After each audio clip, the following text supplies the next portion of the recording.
I've done some really, I've helped out a lot of people already, just getting their finances in order and stuff like that. Um, so I like that. Uh, but I kind of feel like in between something, like the pizza shop I did, and that really gave me a lot of skills internally that I needed. Uh, growing up like the small kid, getting picked on a little bit and stuff in school. But then I've often said when I'm talking to people about Gen Z or just young people in general, it doesn't have to be you just need some wins, you know? You need some wins to get your confidence up. And you need to know you can do hard things and that it won't destroy you. And so I get to the point where I think um, whatever whatever's next, I don't even know what that is. If it's hard, okay. Uh, but I'm kind of in Hmm. I don't feel like I'm in a holding pattern, but I'm more of like in a cocoon or something. And that's kind of what TLC has been Yeah, I was gonna for say, me a lot. speaking of liminal spaces, Right. where does the little corner of the internet come in? Where does Jordan Peterson like on your COVID pizza shop timeline?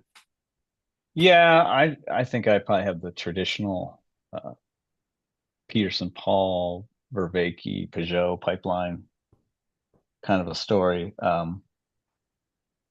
Saw Peterson was really interested, but was always like, I don't think this guy's a Christian. Then I saw Paul. I'm like, ah, cool, a pastor. He's talking about Jordan Peterson, and I felt like maybe I could trust him. So started listening to Paul, and then found Waking from the Meaning Crisis. That just blew my mind, and it kind of reawakened a little bit of uh, philosophical interest that I had. It was somewhat had gone latent. I did a lot of C.S. Lewis in high school and when I was younger, and as I had the shop, I would read. You know, I had to be the weirdest pizza shop owner you've ever met. Yeah, being in the back stuff, talking about spiritual or philosophical things. But sometimes I'd hire some kid who was really smart or was into stuff at school, and we'd have these conversations over pizza. It was weird, but fun. But yeah, and then I just kind of started lurking around the corner, and then was really feeling like I wanted to get more involved. And then went to Midwestern, and I pitched in with Chad at the cookout. I volunteered to do some of that because I figured, food, I can do that. So I helped. Chad was gonna have to cook a bunch of stuff. I'm like, no, I'll cook it, man. You can hang out with people, and that was cool. Um, got to meet Neil there because he was cooking, and Laura, she was a girl from Minneapolis area.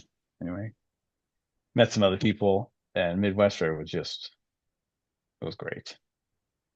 Like you said, it was pretty overwhelming. I've been to a lot of conferences and things over the years, even some really big church conferences. Um, but it really wasn't like that. Nothing was like that. It was so two-tiered, so like high-minded but personal. I just loved that. Hmm. I loved it. But yeah, I don't know. I think I kind of went off track from your question about the two ovens and things. I Oh no, definitely, no, it was just I think my latest one was just about TLC in general, but it would just the algorithm got you. yeah, Basically, is what it sounds like. Yeah. yeah, pretty much. And then, it gets you to a certain point, and then you go out and seek people. And it's a really interesting, I think TLC is a really interesting space. And we talked about this at our estuary on Sunday a little bit, where, you know, what's the antidote to the fragmented scenario we find ourselves in? And you got to find people you trust. You got to find people you that will speak to you and uh, break your frame a little bit, see things from a little bit different angle, but you trust them for some reason, you know. And there's something about TLC where that's how I feel a lot. Um, That's a really interesting question because I feel the same way that there's so many people that I've met that I have very quickly and implicitly trusted. And I'm not really that trusting of a person. right. And when I described, so I talked to a friend of mine from fraternity, and he's actually probably my closest friend, and we still talk occasionally from my fraternity in college. And I mentioned that, my best friend is from this space. It's Chad, and he's 12 years sober, and my fraternity friend was kind of concerned for me. He's like, well, how well do you know this guy? And like, Yeah. how, do you know you can trust him? And like all this stuff, right? And I'm like, I understand his legitimate concern because I met my best friend on the internet. Like, Right. and I've only known him 2 years, and he's 12 years sober. Like He's like, who are wait, so these people? this guy who wears a luchador mask and like does goofy videos? The big white beard and plays guitar. Yep, yep. That's great. Yeah, But well, For it's yeah, some funny reason, because yeah. I mean, I met Bill, the guy that I drove to Chicago 6 hours with Bill.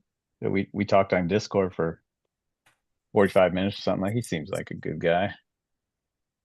And now he's coming to our estuary. He's great. Uh, I don't know. There's something about it. There's something about. I think that somehow is the antidote to the fragmentation. I don't know. I think there's a lot of conversation about how we duplicate it or where we go from here, but uh, I have no idea. But I mean, I just appreciate the people in the TLC. Like you guys, I like watching channel. Like, oh, Neil, that's got something cool. Nick's on. There's something about it. I mean, even at Midwest Radio, it was such a bizarre thing to be.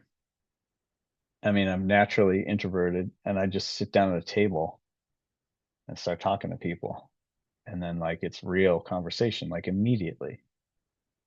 I sat down, and it was with Gray Hamilton and a guy named Joseph, and it was like we just start chatting. Great conversation, real deep, meaningful.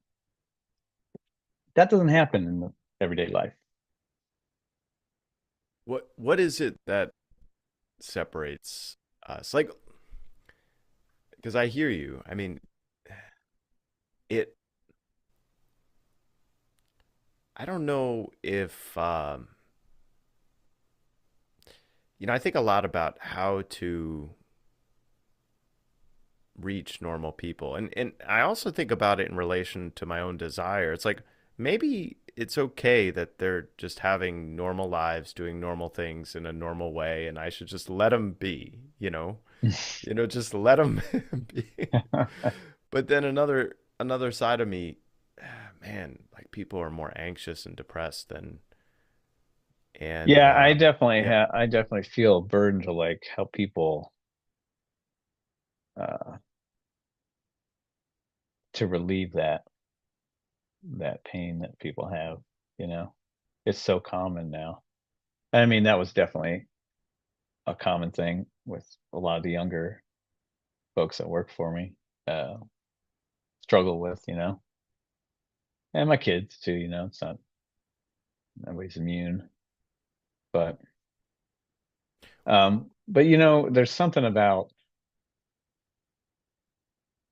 there's something about Gen Z that I think some of them are going to figure it out. Like it's tough for somebody my age where I was running around outside my whole childhood, internet didn't come around till, I was in my 20s. So it's tough for me to actually see. I don't see the whole picture because I didn't grow up in it. I'm not marinated in it enough. Um, so I don't know all the inner workings, but I think that I think that some Gen Z are going to figure it out. And I think you're just beginning to see the cusp of it with, I don't know if you saw uh, that girl's name, Freya India or something like that. I don't know. She's a younger girl influencer where she promoted for the first time this year a delete your apps day. And so a bunch of Gen Z they were just deleting their apps on that day because they're like, yeah, this isn't good for me. And I've had numerous conversations. This is a crazy conversation to have. You should try it. If you're around a bunch of Gen Z, you ask them, so when will you guys give cell phones to your kids? And I'm telling you, it's almost unanimous. They're all like, my kids are never getting a cell phone, or we're not till they're 18 or something. It's like extreme opinion on it. Um, and that's really interesting because that means that they know that it's having a negative effect and that they're willing to do things differently. Uh, like that first time I had that conversation, I was really surprised. Like, oh no, I get flip phones or something. I'm gonna figure something out. Um, and I think that it's really they're gonna have to be the ones to figure it out. Maybe you guys, maybe millennials and Gen Z together, but I'm Gen X, probably not us. Like I'm a pretty rare Gen X in that we had a computer in our house since 1979, which is like it was a really, really old, nasty computer. Uh, but I grew up with computers and I had my first computer I bought when I was 13, which is pretty unusual for somebody my age. But even that, like, I just don't think so. So I think the goal for people in my generation, when we're talking about this topic, is to encourage the younger ones who see the whole picture, help them map it out, you know. Uh, but I think, there's going to be some Gen Z that never get out. I mean, it's like a maze and never get out of it. But uh, there's something wrong with the way that we have all of our all of our biggest tech companies are devoted to doing things that harm us, and that's bad. That's got to change.